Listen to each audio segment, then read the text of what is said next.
भगवान बुद्ध की प्रेरणादायक कहानी में जाने जीवन की सच्चाइयों का सामना कैसे किया गया। इस वीडियो में हम सिद्धार्थ के जीवन की यात्रा को साझा करते हैं, जिसमें वो अपनी सुख समृद्धि से बाहर निकलकर बुढ़ापा, बीमारी और मृत्यु के अनुभवों का सामना करते हैं।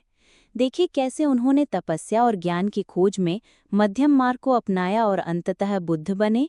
ये कहानी न केवल प्रेरणादायक है, बल्कि ये हमें सिखाती है कि सच्ची शक्ति हमारे भीतर की अशांति को परास्त करने में है। अगर आपको हमारी ये वीडियो पसंद आए तो इसे लाइक करें और अपने दोस्तों के साथ साझा करें। आज से लगभग 2500 साल पहले की बात है। कपिलवस्तु नाम का एक सुंदर राज्य था। वहां के राजा शुद्धोदन के घर एक पुत्र का जन्म हुआ। उस बालक का नाम सिद्धार्थ रखा गया। ज्योतिषियों ने भविष्यवाणी की थी कि यह बालक या तो एक महान चक्रवर्ती सम्राट बनेगा या फिर एक महान सन्यासी बनकर संसार को नया रास्ता दिखाएगा। राजा शुद्धोदन यह सुनकर थोड़े चिंतित हो गए। वह नहीं चाहते थे कि उनका बेटा राजपाट छोड़कर कहीं और जाए, इसलिए उन्होंने सिद्धार्थ को हर तरह की सुख सुविधा देने का फैसला किया। उनका महल वैभव और खुशियों से भरा हुआ था। सिद्धार्थ का बचपन बहुत ही आरामदायक वातावरण में बीता। उनके लिए 3 अलग-अलग मौसमों के लिए 3 अलग-अलग महल बनवाए गए थे। उनके चारों ओर केवल सुंदरता, संगीत और खुशियां थीं। उन्हें दुनिया के किसी भी दुख या तकलीफ का कोई अंदाजा नहीं था। राजा ने ऐसी व्यवस्था की थी कि कोई भी बूढ़ा, बीमार या दुखी व्यक्ति सिद्धार्थ की नजरों के सामने न आए। उनका जीवन एक सुनहरे सपने जैसा था, जहां हर इच्छा पूरी होती थी। सिद्धार्थ ने युद्ध कला और शास्त्रों का ज्ञान भी प्राप्त किया। उनका विवाह एक बहुत ही सुंदर राजकुमारी यशोधरा से हुआ और उनका एक पुत्र भी हुआ, जिसका नाम राहुल रखा गया। अपने महल में सभी सुखों के बीच रहते हुए भी सिद्धार्थ के मन में एक अजीब सी बेचैनी रहती थी। उनके मन में अक्सर यह सवाल उठता था कि क्या यही जीवन का पूरा सच है? क्या महल की दीवारों के बाहर की दुनिया भी इतनी ही सुंदर और खुशहाल है? वह जानना चाहते थे कि आम लोग कैसे रहते हैं, उनका जीवन कैसा होता है। उनके अंदर की यह जिज्ञासा दिन ब दिन बढ़ती जा रही थी। उन्हें लगता था कि जीवन का कोई गहरा अर्थ है, जिसे वह अभी तक समझ नहीं पाए हैं। यह सिर्फ भोग विलास और आनंद से कहीं ज्यादा है। एक दिन उन्होंने अपने सारथी चन्ना से महल के बाहर की दुनिया देखने की इच्छा जताई। राजा शुद्धोदन पहले तो हिचकिचाए, लेकिन बेटे की जिद के आगे उन्हें झुकना पड़ा। उन्होंने पूरे नगर को सजाने का आदेश दिया ताकि सिद्धार्थ को सब कुछ अच्छा और सुंदर ही दिखे। राजा ने यह सुनिश्चित करने की पूरी कोशिश की कि उनके बेटे को किसी भी तरह की कोई अप्रिय चीज न दिखाई दे। उन्हें उम्मीद थी कि नगर का वैभव देखकर सिद्धार्थ का मन प्रसन्न होगा और उनकी जिज्ञासा शांत हो जाएगी। लेकिन विधाता ने कुछ और ही सोच रखा था। जब राजकुमार सिद्धार्थ अपने सारथी चन्ना के साथ रथ पर बैठकर नगर भ्रमण के लिए निकले, तो उनकी आंखें सब कुछ देखने को उत्सुक थीं। सड़कों पर खुशहाल लोग उनका स्वागत कर रहे थे, लेकिन तभी उनकी नजर एक ऐसे व्यक्ति पर पड़ी जिसका शरीर झुक गया था। चेहरे पर झुर्रियां थीं और वह लाठी के सहारे धीरे धीरे चल रहा था। सिद्धार्थ ने ऐसा इंसान पहले कभी नहीं देखा था। उन्होंने चन्ना से पूछा, यह कौन है? इसकी ऐसी हालत क्यों है? चन्ना ने दुखी मन से उत्तर दिया, राजकुमार, यह एक बूढ़ा व्यक्ति है। बुढ़ापा जीवन की एक सच्चाई है जो एक दिन हम सब पर आएगी। यह सुनकर सिद्धार्थ का मन बहुत अशांत हो गया। थोड़ा आगे जाने पर सिद्धार्थ ने एक और दृश्य देखा। एक व्यक्ति सड़क के किनारे पड़ा दर्द से कराह रहा था। उसका शरीर बहुत कमजोर था और वह ठीक से सांस भी नहीं ले पा रहा था। उसे देखकर सिद्धार्थ का हृदय कांप उठा। उन्होंने फिर चन्ना से पूछा, इस व्यक्ति को क्या हुआ है? यह इतना कष्ट क्यों सह रहा है? चन्ना ने उत्तर दिया, राजकुमार, यह एक बीमार व्यक्ति है। रोग किसी को भी हो सकता है और यह शरीर को बहुत पीड़ा देता है। यह जानकर सिद्धार्थ को एहसास हुआ कि यह सुंदर शरीर हमेशा स्वस्थ नहीं रह सकता। जीवन में बीमारी का दुख भी शामिल है। जैसे ही उनका रथ और आगे बढ़ा, उन्होंने देखा कि कुछ लोग एक अर्थी पर एक व्यक्ति के शव को लेकर जा रहे थे। उनके साथ चल रहे लोग रो रहे थे और बहुत दुखी थे। सिद्धार्थ ने पूछा, ये लोग कौन हैं और इस व्यक्ति को कहां ले जा रहे हैं जो हिलडुल भी नहीं रहा? चन्ना ने भारी मन से कहा, राजकुमार, यह एक मृत व्यक्ति है। मृत्यु जीवन का अंतिम सत्य है। जिसने भी जन्म लिया है उसे एक दिन मरना ही पड़ता है। यह सुनकर सिद्धार्थ को गहरा आघात लगा। उन्हें समझ आ गया कि जीवन, जवानी और स्वास्थ्य सब कुछ नश्वर है। इन 3 दृश्यों ने सिद्धार्थ के मन को पूरी तरह से बदल दिया। वह सोचने लगे कि क्या दुख, बुढ़ापा, बीमारी और मृत्यु से बचने का कोई उपाय है। तभी उनकी नजर एक सन्यासी पर पड़ी जिसने भगवा वस्त्र पहने हुए थे। उसके चेहरे पर अद्भुत शांति और तेज था। उसे किसी चीज की चिंता नहीं थी।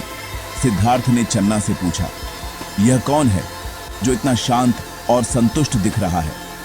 चन्ना ने बताया, यह एक सन्यासी है। इसने संसार के सुखों का त्याग कर दिया है और सत्य की खोज में लगा है। उस सन्यासी को देखकर सिद्धार्थ के मन में एक नई आशा की किरण जगी। उन्हें लगा कि यही वह मार्ग है जो उन्हें दुखों से मुक्ति दिला सकता है। उन 4 दृश्यों ने राजकुमार सिद्धार्थ के जीवन की दिशा हमेशा के लिए बदल दी। महल का सुख, राजपाट का वैभव और पारिवारिक प्रेम अब उन्हें बांध नहीं पा रहा था। उनके मन में बस एक ही प्रश्न गूंज रहा था, संसार के दुखों का अंत कैसे हो सकता है? वह उस परम सत्य को जानना चाहते थे जो जन्म और मृत्यु के चक्र से मुक्ति दिला सके। वह समझ गए थे कि इस प्रश्न का उत्तर उन्हें महल की दीवारों के भीतर नहीं मिलेगा। इसके लिए उन्हें उन सभी चीजों का त्याग करना होगा जो उन्हें प्रिय थीं। यह एक बहुत ही कठिन निर्णय था, लेकिन उनके भीतर की सत्य की प्यास बहुत प्रबल थी।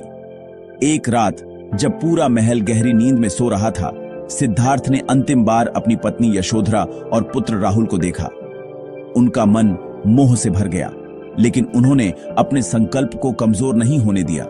वह जानते थे कि अगर वह रुक गए तो कभी भी उस ज्ञान को प्राप्त नहीं कर पाएंगे जिससे केवल उनके परिवार का ही नहीं बल्कि पूरी मानवता का कल्याण होगा।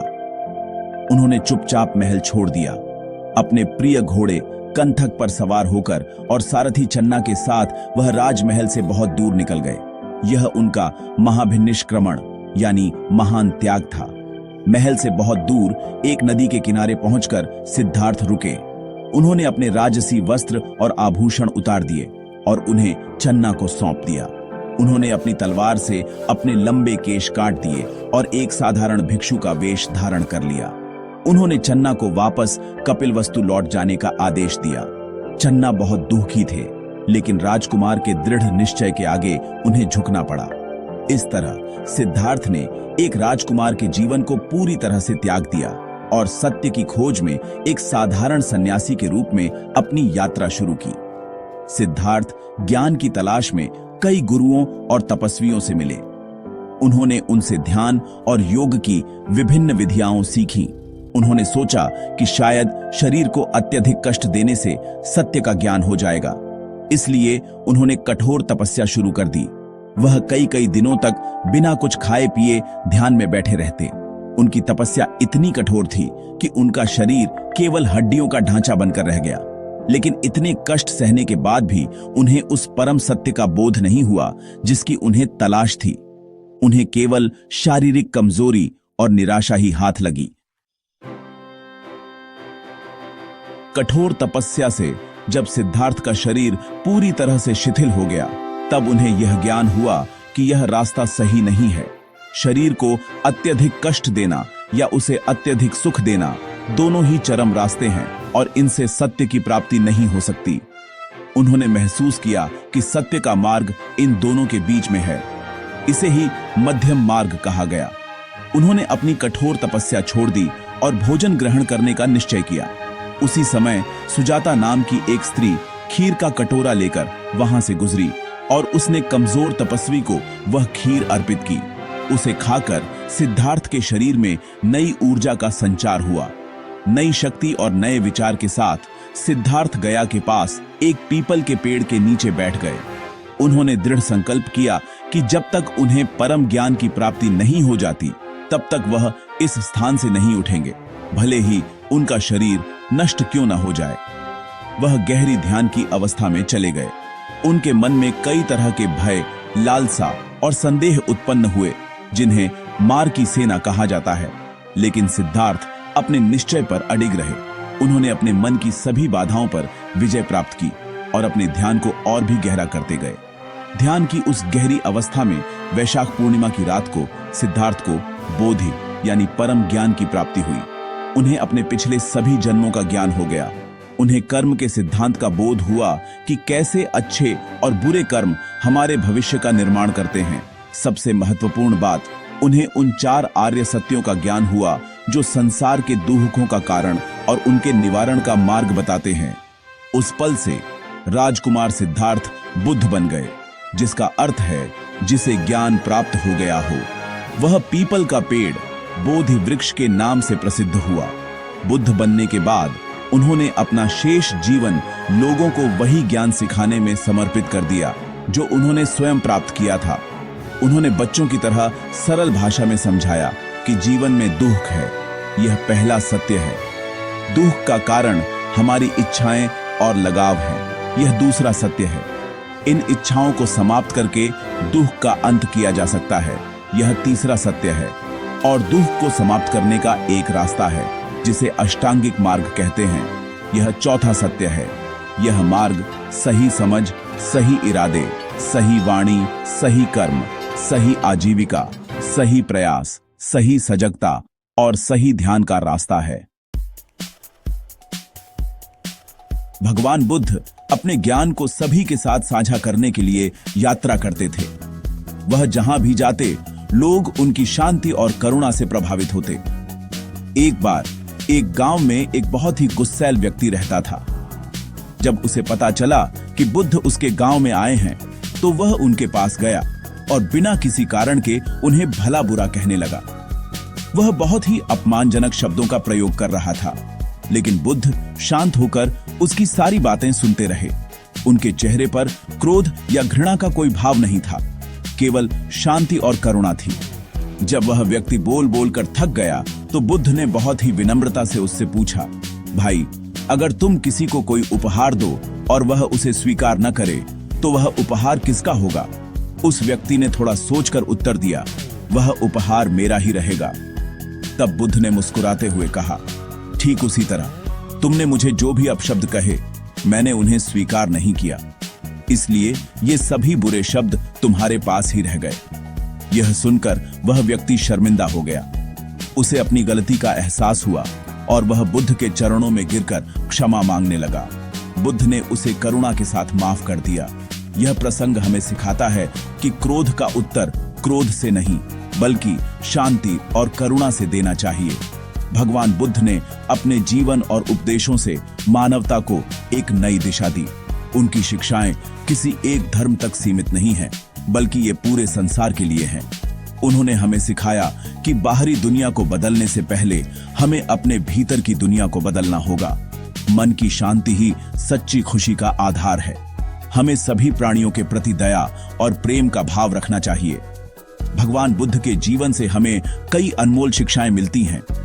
पहली सीख यह है कि सच्चा ज्ञान और खुशी भौतिक सुख सुविधाओं में नहीं, बल्कि आंतरिक शांति में है। दूसरी सीख यह है कि हमें जीवन में हमेशा मध्यम मार्ग अपनाना चाहिए, यानी किसी भी चीज की अति से बचना चाहिए। तीसरी और सबसे महत्वपूर्ण सीख यह है कि घृणा को घृणा से नहीं, बल्कि केवल प्रेम और करुणा से ही जीता जा सकता है। बुद्ध का जीवन हमें आत्मनियंत्रण, शांति और सभी के प्रति दया का भाव रखने के लिए प्रेरित करता है, जो आज भी उतना ही प्रासंगिक है जितना 2500 साल पहले था।